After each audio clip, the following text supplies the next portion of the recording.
Sur une île écossaise isolée, Claire Levesque, 24 ans, a été retrouvée morte dans un jacuzzi. Les autorités soupçonnent son petit ami, Aaron Pearson, 41 ans, de l'avoir poignardé. Mais la version de Pearson sur la mort de Claire est aussi choquante que difficile à croire. Nous analyserons tout avec l'avocat en droit international David Teffouri.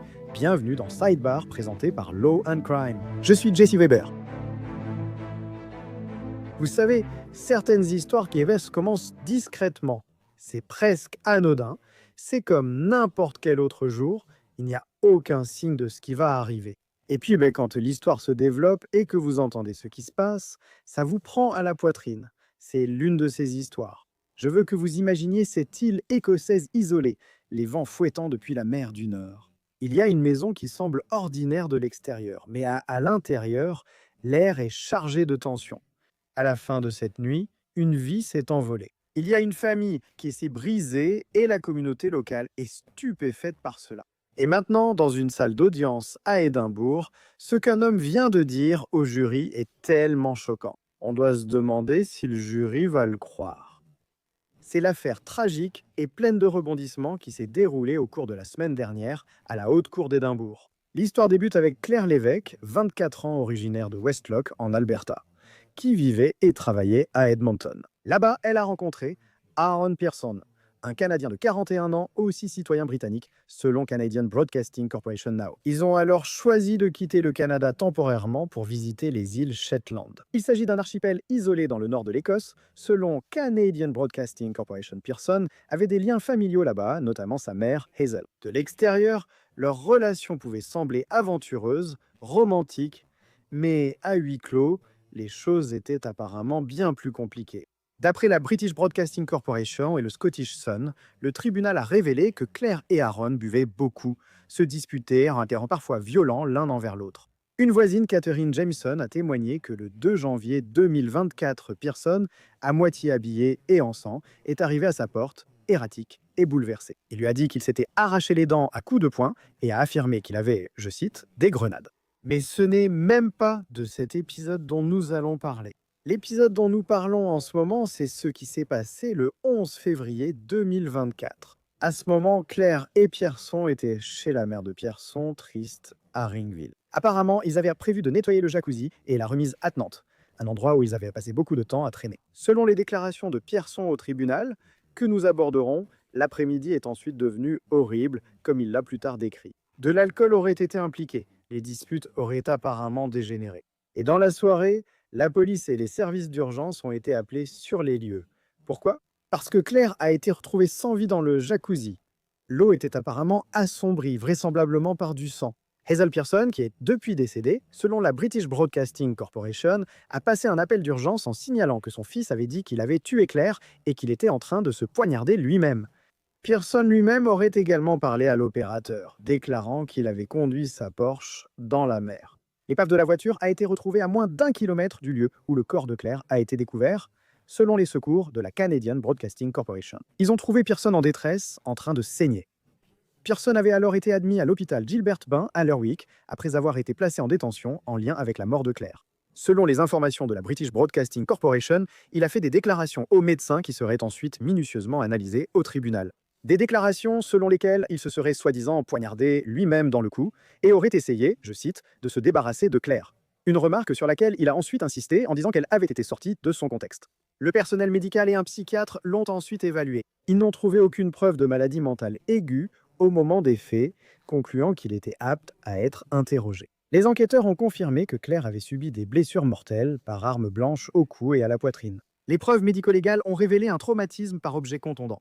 Après sa mort, Pearson aurait envoyé des messages à son père disant qu'elle allait bien et qu'il avait réservé des vols pour son retour. Cela est devenu une partie des preuves, suggérant une tentative d'obscurcir la vérité pour dissimuler ce qui s'était passé. Au final, Pearson a fait face à un total de 7 chefs d'accusation. Meurtre, agression, comportement menaçant et abusif, tentative d'entrave à la justice, ainsi qu'une série d'actes destinés à intimider ou à tromper les autorités. Et malgré les preuves, il a plaidé non coupable à toutes les accusations. Ce procès a débuté le 7 octobre à la Haute Cour d'Édimbourg, devant le juge Lord Arterson. Et au cours des jours suivants, les jurés allaient entendre une combinaison d'enregistrements d'appels d'urgence, de témoignages oculaires, de rapports médicaux et du propre récit de Pearson. Cela a culminé le 5e jour avec sa version des faits la plus personnelle et confidentielle. Nous y reviendrons dans un instant. D'abord, analysons ce que nous avons entendu et ce qu'il reste à aborder dans cette affaire. Je voudrais inviter l'avocat en droit international David Teffouri. David, merci beaucoup de prendre le temps d'être avec nous. Commençons ici. Étant donné que Claire et Aaron sont tous deux citoyens canadiens, ce crime présumé a eu lieu en Écosse. Comment cela est-il déterminé juridiquement? Les autorités canadiennes pourraient-elles théoriquement s'impliquer? Ou est-ce que tout cela fait partie de ce que vous savez? Tout cela fait partie du territoire écossais. Il est tout à fait possible que les autorités canadiennes s'impliquent, surtout parce que la victime était canadienne. Cependant, dans ce cas, c'est peu probable parce que l'Écosse poursuit la procédure et que le crime a eu lieu là-bas, comme vous l'avez mentionné. Donc, un pays comme le Canada, dans ce cas, ne s'impliquerait que si l'Écosse refusait de poursuivre. Oui, mon Antoine. Et d'ailleurs, chaque fois que nous parlons de crimes de nature internationale, cela peut relever d'une juridiction différente. Mais certains des mêmes thèmes, comme ceux que nous abordons ici aux États-Unis, sont présents, n'est-ce pas? Vous avez cette combinaison, cette prétendue combinaison d'alcool, de disputes antérieures, de comportements prétendument abusifs. Comment cela entre-t-il en compte pour déterminer l'intention dans un crime comme celui-ci? Eh bien, ce sont les faits qui vont être présentés au tribunal pour que le tribunal décide s'il y avait une intention. À noter, l'Écosse, bien qu'au sein du Royaume-Uni, possède un système juridique distinct de l'Angleterre, et donc ils ont un crime appelé homicide coupable, ce qui signifie que vous étiez impliqué dans un crime. Vous n'aviez pas forcément l'intention de tuer, mais un meurtre a tout de même eu lieu.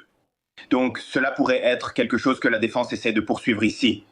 Et pour ce faire, ils essaieraient de dire que l'alcool et d'autres choses l'ont poussé à agir ainsi et qu'il n'y avait pas l'intention requise pour un meurtre. Mais quand on regarde certains messages, je trouve que c'est intéressant d'y réfléchir, non? Ces messages envoyés au père de Claire, affirmant qu'elle allait bien, contiennent aussi des déclarations sur la tentative de se débarrasser d'elle.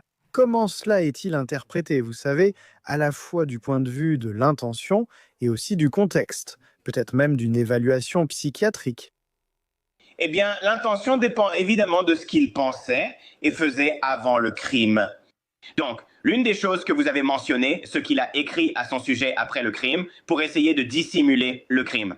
Cela ne concernerait pas son intention lors du crime présumé, mais pourrait prouver un autre crime, dissimuler un meurtre. Vous savez, le reste sera écarté. Y a-t-il eu des communications antérieures à l'incident qui montraient qu'il aurait pu planifier ou penser à la tuer, ou même simplement à lui faire du mal? Cela concernerait l'intention. Et je veux aborder ce procès parce que c'est quelque chose d'important. Le premier jour, on a posé le décor avec l'appel d'urgence et la découverte choquante. Nous débutons sur les îles Shetland isolées le 11 février 2024. Selon les procédures judiciaires, Aaron Pearson, 41 ans, venait de dire à sa mère Hazel quelque chose qui déclencherait bientôt une série d'interventions d'urgence, en leur disant qu'il venait de tuer Claire. À un moment donné, Pearson a lui-même pris le téléphone, a parlé directement à l'opérateur en disant « Bonjour, salut, je m'appelle Aaron Pearson. Je viens de tuer ma petite amie dans le jacuzzi du garage. Je l'ai poignardée environ 40 fois au cœur, à l'estomac, au visage, au cou et dans le dos. Je me suis poignardé 4 fois dans le cou. Je ne peux pas vivre avec le fait que j'ai tué ma stupide copine. Elle a trop bu et elle m'a vraiment énervé. J'ai conduit ma Porsche dans l'océan, elle est partie morte. Je l'ai tuée pour être sûr de l'avoir noyée après l'avoir poignardée et violemment tabassée. » Et je me dis, tu vois, les jurés ont entendu cet enregistrement brut, où l'ex-policière Dana Jamison, une des premières sur place, a dressé un tableau sombre en racontant avoir vu Claire sans vie sur le dos dans la baignoire. Maintenant, je vais vous dire, elle a dit que l'eau était noire. D'accord, ce que la défense de Pearson appellera plus tard simplement du sang dans l'eau. Et à la fin de la journée, les jurés ont entendu que la cause officielle du décès était des blessures par arme blanche au cou et à la poitrine. David, c'est horrible à décrire. Comment la défense peut-elle surmonter un tel enregistrement audio? Oui, je ne vois pas comment. Comme tu l'as mentionné plus tôt, ces crimes ont souvent des similitudes, mais c'est ce qui rend ce crime très différent. Il est très inhabituel que le tueur fasse une confession aussi longue, détaillée et certaine lors d'un appel au 911 juste après que le crime ait eu lieu. C'est normalement à ce moment qu'il tente de dissimuler le crime. Plus tard, il a voulu le cacher malgré sa confession. Mais cette preuve est écrasante. Et apparemment, même la réaction de l'accusé lorsqu'elle a été diffusée au tribunal l'a démontré. Vous savez à quel point il était bouleversé par le fait qu'il ait fait cela? Oui, et la précision de tout cela, comme évoquer l'emplacement des blessures, le nombre de coups, l'eau noire. Je pense que c'est important lors des procès, notamment avec les reconstitutions de scènes de crime et les visites sur les lieux.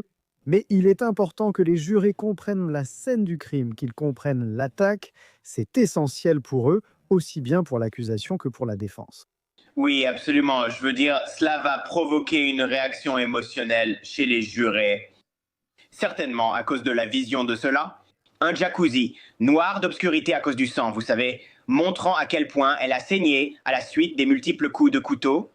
C'est un endroit tellement étrange pour qu'un meurtre ait lieu, parce qu'on pense au jacuzzi, vous savez, comme à un endroit intime où l'on va avec la famille et les amis. Et que cela se produise dans le jacuzzi, puis peindre cette image après coup va vraiment marquer le jury. Maintenant, parlons du deuxième jour de ce procès. D'accord? Le deuxième jour de ce procès a commencé avec une image frappante de la propre mère d'Aaron Pearson, Hazel Pearson, qui d'ailleurs est décédée en mai de cette année. Mais les jurés ont pu entendre ce qu'elle a dit au détective dans la nuit du 11 février 2024. Et elle a dit que cette nuit-là, Aaron avait l'air méconnaissable. Elle l'a décrit comme ayant l'apparence d'un zombie. Puis elle a décrit la scène horrifiante à laquelle elle a assisté, racontant à la police qu'Aaron était entré dans la cuisine et était revenu avec un petit couteau de cuisine à manche noire. Aaron m'a dit qu'il avait blessé Claire. Claire était dans le jacuzzi. L'eau était rouge de sang. Claire était couverte de sang. Elle avait de graves blessures au visage. Et Hazel a alors dit qu'elle avait appelé la police. L'un des agents intervenants, l'agent Kevin Simpson, a déclaré devant le tribunal que Pearson avait dit, je cite, « Les meurtriers doivent être tués. Tire-moi une balle, maintenant David. » Il y a une différence entre un inconnu qui crée un compte, un ex qui crée un compte, la propre mère du prévenu, c'est quelque chose qui peut être différent. Et je me demande, tu sais, selon la loi écossaise sur la preuve, comment cette déclaration est-elle traitée? D'après toi, serait-ce une preuve corroborante ou un simple oui-dire? Il semble que cela va être admis, même si elle n'est plus parmi nous. Oui, je veux dire, selon nos règles, cela serait probablement admis parce qu'elle n'est pas disponible pour en témoigner. Je ne suis pas sûr de ce que prévoient les règles de preuve en Écosse. C'est aussi un aspect très inhabituel de cette affaire. Normalement, les membres de la famille aident le membre de la famille à dissimuler un crime. Dans ce cas, elle a vraiment joué un rôle déterminant en révélant aux autorités que le crime avait eu lieu et les aveux que son fils avait faits. On dirait qu'elle voulait que son fils, vous savez, avoue ce qu'il avait fait, et donc elle s'est assurée que cela arrive. Et comme vous l'avez mentionné, vous savez, tragiquement, elle est décédée, même si cela aurait été une expérience très émotive pour elle de traverser ce procès. Oui, et vous savez, Hazel rapporte qu'Aaron est revenu avec un petit couteau de cuisine à manche noire. D'accord. Quand vous entendez cette description, les enquêteurs doivent la corroborer, n'est-ce pas? Selon vous, quelles seraient les étapes médico-légales pour confirmer s'il s'agissait bien du couteau utilisé sur Claire? Oui, je veux dire, ils vont devoir comparer, vous savez, les échantillons de sang qu'ils ont sur le couteau et les comparer à son sang et à son acide désoxyribonucléique. Cela en ferait partie. Il pourrait aussi y avoir des échantillons de cheveux laissés sur le couteau, donc cela pourrait aussi en faire partie. On vérifierait aussi si la taille du couteau correspondait aux blessures. Elle avait de nombreuses blessures par couteau. Il serait possible de vérifier la correspondance avec l'arme. Quand elle décrit Aaron comme étant semblable à un zombie et méconnaissable, est-ce que cela donne un contexte différent à cette affaire pour vous? Je pense que ça pourrait, s'il cherche, vous savez, à plaider non coupable pour cause de folie, ou qu'il était sous influence et ne savait pas ce qu'il faisait. Cela pourrait appuyer l'une de ses défenses. Et sinon, il est difficile de comprendre ce qui se passait là-bas. Pourquoi est-il passé de ce meurtrier violent, agité, poignardant, à un zombie? Donc c'est un peu difficile ça donne une image étrange. Mais certainement, on pourrait penser que la défense s'accrocherait à ça pour essayer de l'utiliser dans leur argumentation, mais je ne suis pas sûr qu'ils l'aient fait jusqu'à présent. La déclaration de l'agent Simpson affirmant qu'Aaron aurait dit que les meurtriers doivent être tués. Mettez-moi une balle dans la tête. Cela serait classé comme une déclaration de l'accusé qui serait admise, n'est-ce pas? Parce que cela se passe à ce moment-là. Oui, je pense, une déclaration spontanée. Selon le droit américain, cela serait admis par cette exception au oui-dire. C'est intéressant qu'il ait dit cela, je veux dire, cela montre évidemment la culpabilité, la faute. Il a aussi dit « emmène-moi dans la cambrousse », apparemment pour dire « emmène-moi à la campagne et tue-moi là-bas ». Ils ont expliqué au jury la signification de cambrousse. En Écosse, ils ne connaissent pas ce terme, alors qu'il est compris aux États-Unis et au Canada.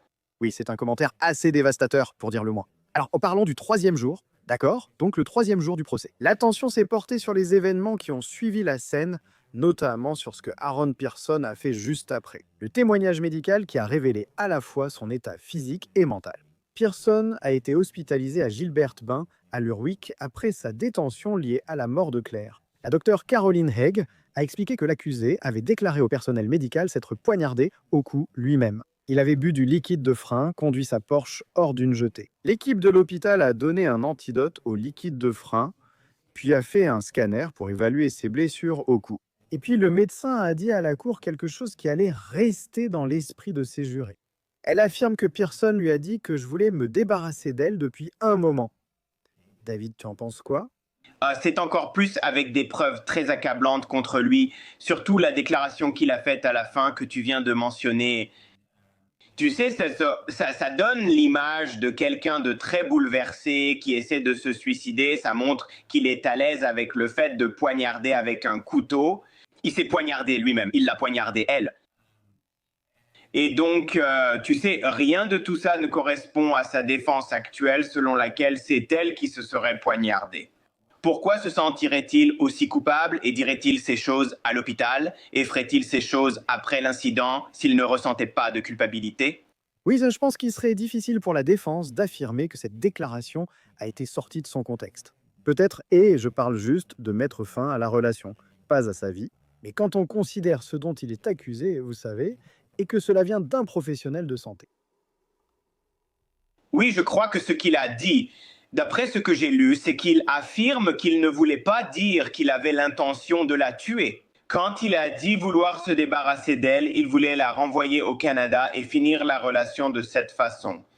Mais, comme tu l'as dit, étant donné tout le reste qu'il a dit, il semble plus probable que le jury croira qu'il voulait dire qu'il avait l'intention de la tuer. Le quatrième jour, c'est ce jour-là que le jury a été plongé plus profondément dans cette relation, dans la dynamique de cette relation. Des enregistrements audio de Claire et Aaron avant sa mort ont refait surface. Dans un échange glaçant, Claire a dit « Tu vas me tuer », peu après avoir déclaré « Je t'aime ». Le 13 octobre, cinquième jour du procès, les jurés allaient entendre le récit le plus personnel jusque-là. Le moment que l'on attendait depuis longtemps que Pierson décrive et le récit qui allait laisser tout le monde dans la salle d'audience en apnée. Alors Pierson s'est présenté à la barre et s'est adressé directement aux jurés. Il a décrit le 11 février 2024 comme une journée qui avait commencé comme n'importe quelle autre. Des projets pour nettoyer le jacuzzi et la remise chez la mère d'Azel. La matinée était calme et agréable. Mais au fil de l'après-midi, c'est à ce moment-là que la tension aurait apparemment augmenté selon lui. Il a dit que Claire buvait beaucoup, environ un tiers de litre d'alcool acheté récemment. Puis il y a eu des disputes. Pearson a dit qu'elle l'a traité de balance après l'avoir entendu parler à son père au Canada sur son retour. Pearson a dit que ce qui s'est passé ensuite était soudain et choquant. Il a raconté que Claire l'a frappé, puis a saisi un couteau et se l'est retourné contre elle. Et Pearson a expliqué avoir essayé de la mettre dans sa voiture pour l'emmener à l'hôpital de Lerwick. Apparemment, c'est un trajet de 45 minutes. Selon lui, le problème était qu'elle était, je cite, un poids mort. Dans ce chaos, il a été frappé. Désorienté, il a conduit sa Porsche dans la mer. Il raconte avoir nagé jusqu'à la rive, puis être rentré chez sa mère sous le choc. Il ne comprenait pas ce qui s'était passé. David, tu trouves ça crédible? Une partie semble crédible et une autre non. La partie où elle se serait poignardée elle-même ne me semble pas crédible. On dirait qu'ils passaient un après-midi normal. Ils ont commencé à boire, les choses ont commencé à changer, ils ont commencé à se disputer. Il y a un historique de disputes et de bagarres entre eux, donc tout ça te semble correct? Mais l'affirmation selon laquelle elle se serait fait du mal elle-même, qu'elle se serait automutilée, ne correspond pas à tout le reste de ce qu'il a dit, aussi bien avant qu'après le crime. C'est dur à croire. Il est aussi difficile de savoir quoi penser du fait qu'il ait conduit sa Porsche dans l'océan. Y a-t-il des preuves dans la Porsche qu'il essayait de cacher? Essayait-il simplement de mettre fin à ses jours et pensait-il pouvoir se noyer? Voulait-il se séparer de ses biens avant de se suicider? Cela n'a jamais été expliqué non plus, mais c'est aussi un aspect très étrange de ce qu'il a fait après ce crime présumé. Écoutez, les jurés veulent parfois entendre les accusés, surtout lorsqu'il s'agit de crimes inexplicables, de crimes grotesques, vraiment horribles. Que s'est-il passé? Leur crédibilité est en jeu s'ils y croient, Rapaï. Une des choses étranges, c'est que les jurés pourraient dire « Vous êtes parti en voiture au lieu d'appeler à l'aide tout de suite ». Si Claire s'était vraiment blessée elle-même, il pourrait se dire « Même si nous prenons votre version pour vraie, il pourrait y avoir des éléments qui ne collent pas ». Mais cela dit, c'est intéressant quand un accusé prend la parole à la barre, parce que cela peut introduire un aspect imprévisible. On ne sait jamais dans quelle direction les jurés vont aller. Oui, c'est tout à fait vrai. Les faits sont tellement durs. Peut-être que les jurés voudront essayer de trouver un moyen d'expliquer cela parce que c'est une histoire vraiment déprimante et inquiétante. Et donc peut-être qu'ils vont s'accrocher à certaines des défenses qu'il avance. Je voudrais aussi souligner quelque chose de très important concernant le système juridique en Écosse. Contrairement au Royaume-Uni et aux États-Unis, il n'y a pas seulement coupable ou non coupable. En Écosse, il existe une troisième catégorie, non prouvé coupable. Ce qui signifie que le jury peut penser que vous avez commis le crime, mais il ne pense pas qu'il y ait suffisamment de preuves pour prouver que vous l'avez fait. C'est un aspect très intéressant du système juridique écossais. Peut-être que c'est ce qu'il vise, un verdict de non prouvé coupable. Oui, David, c'est une affaire très sombre et glaçante. Voir comment cela progresse chaque jour de ce procès, c'est intéressant à la fois du point de vue de l'accusation et du point de vue de la défense. Nous verrons comment cela finira. C'est une affaire très troublante. Merci beaucoup, David Teffouri, pour votre temps. Je vous suis reconnaissant. Merci, Jesse. C'est tout pour le moment sur Sidebar. Merci à tous de votre présence. Et comme toujours, abonnez-vous sur YouTube, Apple Podcast, Spotify ou partout où vous écoutez vos podcasts. Vous pouvez me suivre sur X ou Instagram. Je suis Jesse Weber. À la prochaine.